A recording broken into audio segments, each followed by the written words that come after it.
Hey guys! All right, so it is officially time to start brainstorming and creating some of your own poetry. I know some of you guys are like, oh, anything but this. This is the worst. You're going to be okay. I want to encourage you guys to be creative and don't worry about creating good poetry that absolutely rhymes. I'm going to show you guys lots of examples today, so pay attention to the way some other people do it and see if there's a style that speaks a little bit more to you than other ones have done in the past. So our game plan today, let me make my video a little bit smaller here. So our game plan today is that ultimately, due next Monday, you're going to turn in your own empathy poem. So it doesn't have to be about empathy. It should be a topic, though, that you would like people to feel empathy for, or that empathy is important to have in. I'll explain that more later. Don't worry. So that's like the end goal. Today, you guys are going to be brainstorming some different topics that you might want to do for your poem.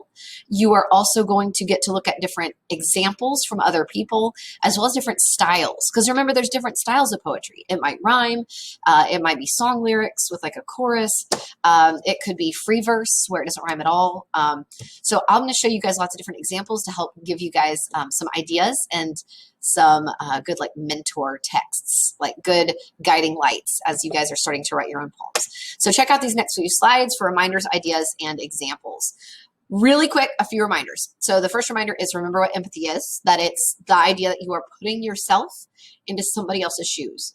The idea that you're trying to see something from someone else's perspective. Feeling with the heart of another. I like that one. Okay, again, why poetry? So you guys just watched the Dead Poets Society clip. If you didn't, pause this video right now and go back and watch it. Dang it. All right, so why poetry? We read and write poetry because we are members of the human race. We write about what we stay alive for, what we feel, what we think, and what makes us human. And this connects us. It's a way to truly express ourselves, just like art. So poetry is a form of art, I think, even less than writing. It's both, really. Okay, that's hard to say, but I really think it's an art form. So thinking outside the box is allowed, and using emotions are also allowed. There's everyone. Oh, I love this. This is from Dead Poet Society. Sorry, I'm moving the video. There we go. This idea that no matter who you are, wherever you're coming from, whether you're working in construction or you're a philosophy major or you're a teacher or you're a 10-year-old kid, or you're a 14-year-old kid that's been through things, there is room for every single person to contribute their own precious and unique voice through poetry. And by doing so, it allows other people to see themselves in you and you to see yourself in others. It's also about being still and looking inward, in that we discover not only ourselves, but a deeper self, capital S, one that connects us to humanity. I like this. Sorry, the font is hard to read, but it says, poems are how we say, this is who we are. Like, this is what we believe. This is who we are. This is my memory. This is what I think. Like, what you should, this is the best. Anyway, I'm going to stop now. Okay, so the first thing you guys are going to do is choose an empathy topic. So on your assignment today, so there's 3 parts for today's student work. The first one is the video for Dead Poet Society. The second one is the video you're watching right now that's under part 2. Part 3 is the part that I am taking for a grade. So this is going to be number 1, choosing a topic for your poem. I want to know which topic or topics, if you can't decide, are you most interested in writing about for your poem? So these aren't just like any topics, like I want to write about my yellow dog. Well, you can write about your yellow dog, but it needs to be related to like empathy. So that's our focus, is empathy. So think about some topics that are important to you.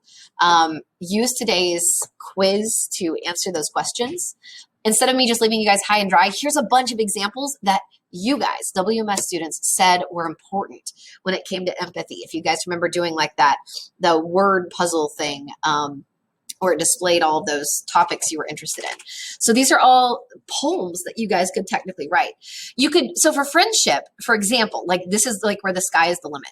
For friendship, you could talk about a memory where you had a friend this one time where you were able to put yourself in their shoes and that changed everything, or they put themselves in your shoes. You could talk about a time you made a friend for doing that, or you could just write a poem about friendship in general and how like empathy and friendship is important. So I'm just going to randomly pick another one.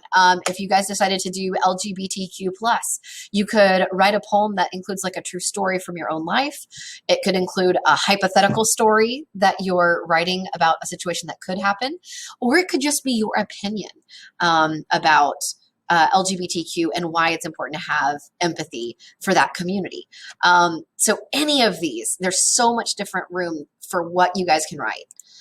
So you're also going to choose the style. So make sure really fast that you guys are pausing the video for empathy topic and jot down some of those topics that you are most interested in. You could also do things like family, talking about why it's important in relationships, friendships, relationships, family relationships, to have empathy as well. So all of these things are completely acceptable. All right, so the next one is talking about the style or like the form of your poem. How does it look? So poetry has a ton of different styles. I just included a few right here. So I'm gonna show you guys because I don't want to just name these and you're like, what is that, Strip Matter? I'm going to show you guys examples of each of these. So if I'm going through an example that you have no interest in, just kind of skim ahead on the video a little bit. So I'm going to go through each one of these. So these are the different forms or styles of poetry. Each time it's going to be underlined and in white. That's when we're going over. So we're going to look at free verse first. So an example of free verse is a poem that you get to decide where the stanzas fall. You get to decide where the line breaks are. There does not have to be any rhyming. There does not have to be a predictable rhythm. It is just your thoughts and you make the line breaks, like you hit enter to take the line down wherever you feel like it belongs. So listen to a little bit of this free verse poem. Last year, this girl you see, she was not a refugee, but just a child who loved to read, to walk with grandma by the sea. The nights were loud, they had to flee. So now we call her refugee. I'm going to stop there. So you can see how this person chose to add some rhyming. You can absolutely use rhyming, but you don't have to. Here is another poem over here that's an example of a free verse. They decided to do every 2 lines as a stanza. The short skirt is not liberating. The niqab is not liberating. In societies that mandate the short skirt, defying it is liberating. So you're seeing some like repetition in this one. You get to decide how you want to do this poem. It doesn't have to have rhyme or rhythm. So haiku, a quick reminder of a haiku. So you'll notice that I say collection because I am not going to accept a single haiku for your empathy poem. So here's an example of a single haiku, and here are the examples of like a haiku collection. So if you decide to do a haiku collection, I am looking for about 7 different haikus that you've compiled. A haiku is a very specific type of way of writing poetry that goes by syllables. You have 3 lines in a haiku. The first line should have 5 syllables. The second line should have 7 syllables, and the third line should have 5 syllables, no exception. It doesn't have to rhyme. The only rule that you have to follow are the syllables. So if you look at this example, we all have our fears. So that's 5 syllables. We all have our fears. And then the second line should be 7. Character demands that we oh, I did that wrong. I'm an English teacher, I promise. Character demands that we, oh, sorry guys, it's the morning. So that is 7 syllables. It's like, what? It breaks the rule. It's 7. And never let them win. So it should be, a lot of times haikus, like when you have a collection, they're all kind of related. So I'll let you guys pause this video and read this one if you're interested. Again, remember, each stanza should be 3 lines. And the line should have 5 syllables, 7 syllables, 5 syllables. All right, the next one are song lyrics or rap. So here is an example from the song, from John Lennon, the song Imagine. This is a song. So it is sung. Imagine there's no heaven. It's easy if you try. No hell below us, above us only sky. Imagine all the people living for today. Imagine there's no countries. It isn't hard to do. Nothing to kill or die for, and no religion too. So if you guys write a rap, you get to decide how you want that rhythm and if you want any rhyming. If you guys do a song, you know songs don't always rhyme, right? So it's up to you to decide if you want the rhyming feeling or not. I am going to be looking for verses and a chorus if you guys decide to do a song. All right, the next one is rhyming verse. This is a typical style poetry. We're talking like Dr. Seuss. So you'll notice like some predictable predictable rhyming here. You'll also notice that not all the rhymes are perfect. A perfect rhyme would be like hand and and. So sometimes we'll do imperfect rhymes like rage and change. They don't perfectly rhyme, but they do kind of sound similar. Take me by the hand and lead me to your pain. Let my heart taste of it, share the weight of it. I'll sit with you beside the dark river, be the warmth when you shiver. So there's rage, ribcage, years, fears, tears, revealing, healing. So you get to decide if you want to rhyme every 2 lines or every other line, or you don't want any of it to rhyme except for the last 2 lines of the stanza. You decide, but if it's rhyming, that's rhyming verse. Blackout poetry is my favorite. I love blackout poetry so much. So for this one, you guys are going to look up an article on the internet that's about what you want to do. So if you want to do family, find an article on the internet about family or bullying. Then what you do is you're basically going to, if you're in person or at home and you have access to a printer, you can print it out, take a black marker, or you can get paint and be artistic about it. And you choose certain words to keep, and the words you keep are the words of the poem. Let me show you an example because it's easier to show you guys. So if you look at this page right here was ripped out of a book. And so what you do to create blackout poetry is you look down the page, you scan the page, and you look for words that you want to connect in a poem. The reason why you want to print out an article and not take a book page is because since our poetry is about empathy, you need to find an article that's specifically about that topic so you can find those words. So let's look at this one really fast. You read it in order from left to right. Nothing is like I think it is. I never imagined is the machine that kills. And then this person turned it into artwork. So you can do the blackout, like you draw a box or you circle your word, and then you can create art around it. So an example from one of my students last year, this is a blackout poem about a girl that was trying to find her voice. So she did find a book page that she really liked. So she circled those words first, and then she filled in the rest with her picture. You'll notice this one has more words on it. It's up to you to decide how many words you want in your blackout poem. Actually, keep this on the board behind me because I like it so much. It's there in like all my videos. Okay, that's blackout poetry. If you want help on that one, just let me know. So what if you don't have a printer? If you don't have a printer, go to that article, screenshot it, and you can drop that into Paint, and you can use Paint to like cross out the things you don't want. Yeah.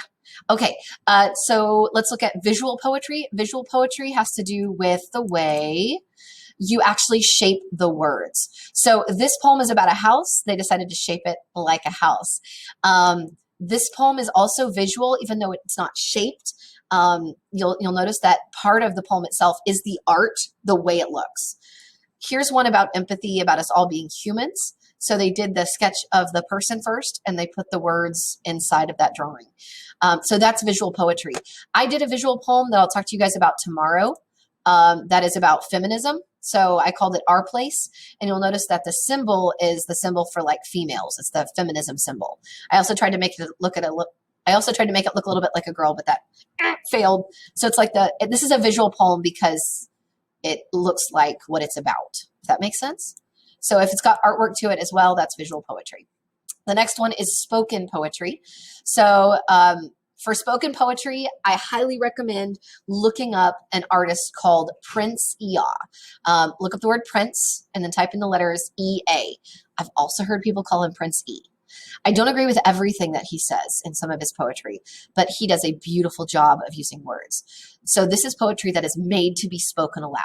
So this would be poetry that, no, you don't have to perform it in front of the class, but you would, to turn it in, you would record yourself saying that poetry out loud so that I could hear the way it's spoken. Narrative poetry is poetry that tells a story, maybe a story from your like childhood. So I did a narrative poem called Honeysuckles by Stormlight. So there's a little bit of visual, elements to this poem, but one of the things you will ultimately notice is that this is a memory. To my surprise, my delight, my confusion, Dad reaches up and picks a flower. Bending down, he holds the delicate thing. So this poem is a memory from my childhood about honeysuckles. Sorry, it's not about empathy, but I wanted to show you guys an example. So you can type out your story and then go back in and add the line breaks if you want to. Those of you guys that don't really particularly like poetry, this is a great way to get started. Finally, we have prose poetry, which a lot of people say is the same thing as narrative poetry. The idea with prose poetry is that it sort of plays with words and sounds. So check this out. This looks like an essay, right? This is something else that I've written. It's called Why Do I Want to Teach English? This is prose poetry. It looks like a paper, but you'll notice poetic elements. So, for example, if you just listen, you can hear the poem elements. In fourth grade, school was hard. Fifth, we read a lot, which was good, but I got bored. In sixth, I knew something was wrong. Friends were reading to learn, but I couldn't understand. I'd reread, follow the text with my hand, say it aloud, but my brain was in the clouds. It's a comprehension problem, they said. We can fix it. Am I broken? I wondered. Dumb? I didn't think so, but I was mixed up. So you can hear a few rhyming elements. You can hear some like beat and pattern to it. That's prose poetry. I like to write prose poetry when I got my jam going. I got good music going in my head. So you guys are going to do that one for the second question for choosing a style. Which style do you most want to try out? You don't have to do something you've done before. Feel free to branch out and try something new. So here are some of those choices again. All right, moving on. Brainstorming your poem. So once you guys know your topic, start playing around with those different styles until you find one you like.